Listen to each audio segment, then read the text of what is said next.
Trinity Christian Academy. Today I will be presenting Elements of a Traitor by John Alexander. Here it is then. Is it? This is where we are to eat the Passover together. Not much. Is it?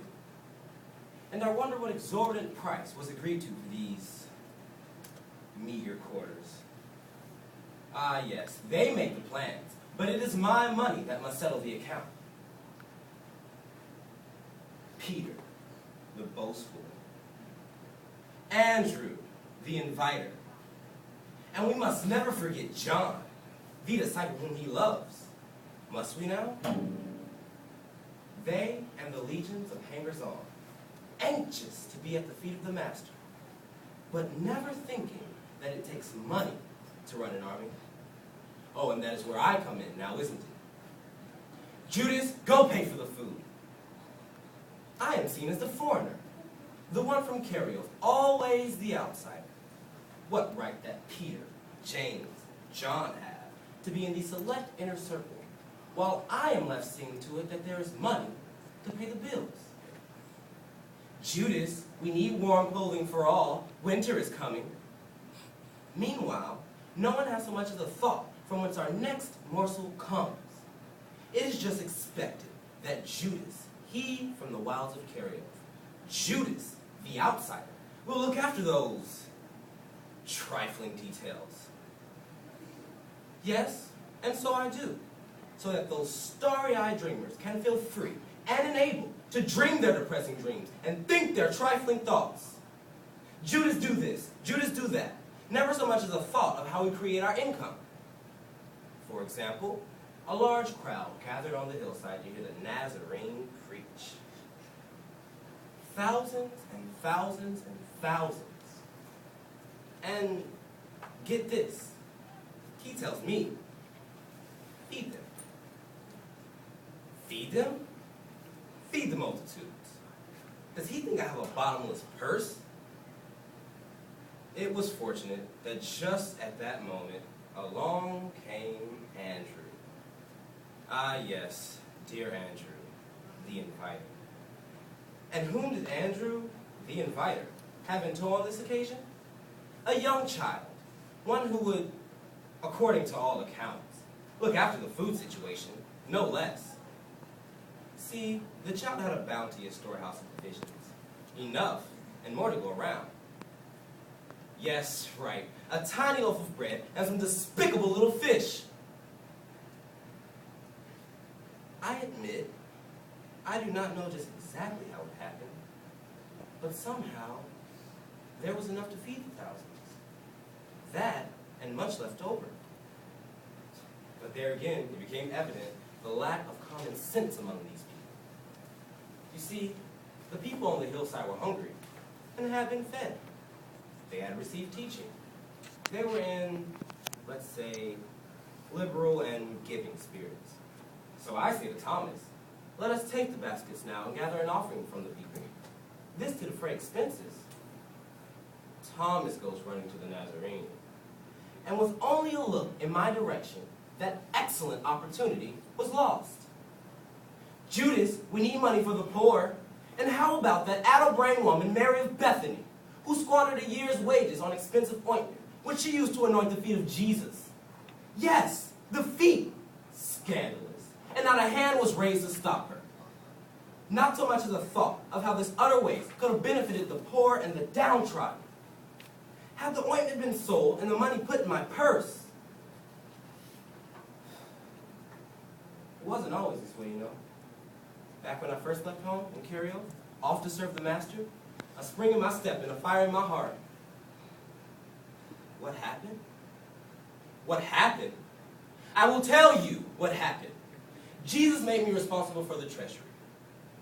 I am the only one able, but nonetheless, it is a heavy responsibility. Some suggest that others could assist me.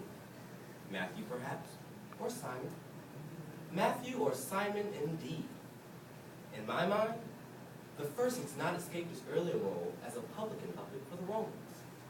The second is more likely to slit throats than to value the treasury. No, there was none available, only only I can stand between this unimpressive group and pennilessness. And now the teacher has contracted with the owner of this palace that we can meet here to eat the Passover meal. Could have just as easily have gathered in the home of believers, or for that matter, in the Garden of Gethsemane. What a waste. All of it, a waste. I saw Simon and Matthew enter as I was coming down the street. I was hoping to intercept the teacher. I must talk with him. I must convince him that he is heading down the wrong path. Where did he go wrong? Such great possibilities.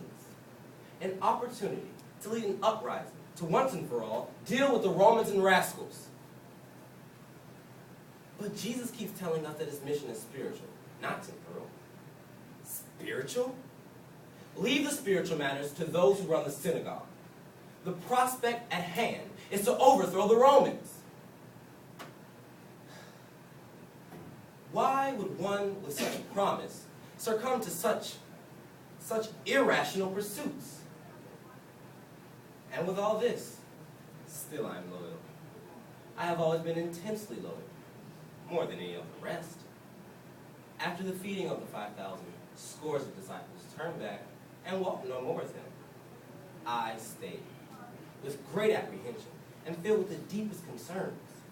But I did stay on. I was true to the Master. I was. I recall Jesus asking all of us if we were too going to leave him. Dear, outspoken Peter, his ridiculous bravado spoke.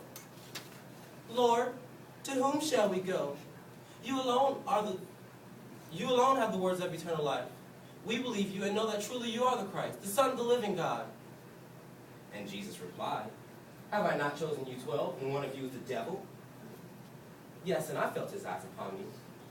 I turned my eyes to the ground, that I would not have to suffer the look from those penetrating eyes. Yet though I dare not look, I could feel his gaze burning deep inside the most secret recesses of my mind. Had he seen deep inside me the second thoughts that were brewing there within? Second thoughts about his leadership. He has great trouble staying focused on the true task at hand, and on forcing his followers to use good judgment. If only he would meet our needs halfway, we would serve him forever. The entire Jewish nation would serve him. I am starting to believe that this Sanhedrin Caiaphas is not really such a bad sort. He too has his needs, his dreams for the future of this nation. Perhaps if we were to work hand in hand with him, perhaps some alliance could be forged. Some type of... Oh, what matter? There will be no compromise. Will there? Yet compromise is the foundation of progress. Why can't he see it? All of his lofty ideals, not possible, not even desirable. Jesus said it himself. The poor you shall always have with you. Remember? Yes, in that matter of loving your enemies. Enemies are enemies. One does not ever love one who lifts his hand against what you hold dear. Forgive? Perhaps. But love? Never. Me? Turn my back on him? No. It was he who turned his back on a golden opportunity to really make a difference.